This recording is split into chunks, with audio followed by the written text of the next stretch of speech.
Bismillahirrahmanirrahim. Assalamu alaikum students. Hopefully you all are fine. Now we start English work. Open page number 67. Today our topic is this and that. जो हमारा previous topic था वो भी this और that का था. आज भी हमने this और that करना है. मैंने आपको this का बताया था, ये that होता है वो. this हम पास की चीज़ों के लिए यूज़ करते हैं और that हम दूर की चीज़ों के लिए यूज़ करते हैं. ओके, फर्स्ट पिक्चर चेक करें. जो कप है वो बॉय ने अपने हैंड में पकड़ा हुआ है. इट्स मीन वो उसके पास है. तो इसके लिए हम क्या यूज़ करेंगे? This. Yes, this is a cup. ये एक कप है. कैपिटल टा, स्मॉल हा, आई सा. दिस. नेक्स्ट पिक्चर है, गर्ल है और जो टेलीविज़न है वो उससे दूर है. वो उसको फिंगर से पॉइंट आउट कर रही है कि दैट इज़ अ टेलीविज़न. वो एक टीवी है.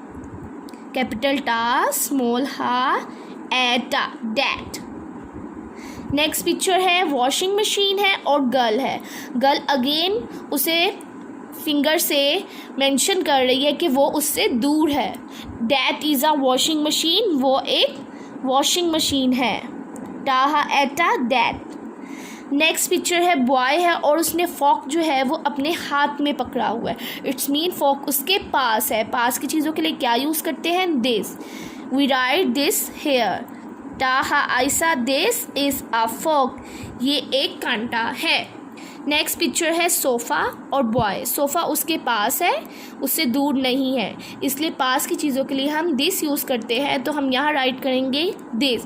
कैपिटल टा, स्मॉल हा, टाहा, ऐसा, दिस इज़ अ सोफ़ा. ये एक सोफ़ा है. ओके स्टूडेंट, आज के टॉपिक से आपको दिस और डैट का कॉन्सेप्ट अच्छी तरह क्लियर हो गया होगा. दिस पास की चीज़ों के लिए, डैट दूर की चीज़ों के लिए. दिस का मतलब होता है ये, डैट का मतलब होता है वो.